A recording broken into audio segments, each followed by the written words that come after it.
Dios te dice hoy: aguanta un poco más, no abandones la barca.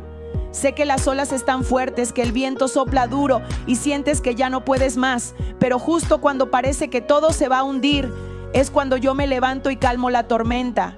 No te bajes, no te rindas, porque estás más cerca de la orilla de lo que imaginas. Tu fe está siendo probada, pero también está siendo fortalecida. Yo estoy contigo en medio del mar, no estás solo en esta lucha. Aun cuando no me ves, estoy trabajando a tu favor. Cada ola que enfrentas es una oportunidad para ver mi poder en acción. No te enfoques en el viento, enfócate en mi voz que te dice: no temas, yo estoy aquí. Porque cuando llegues a la orilla, sabrás que valió la pena confiar. El milagro no está lejos, está en camino.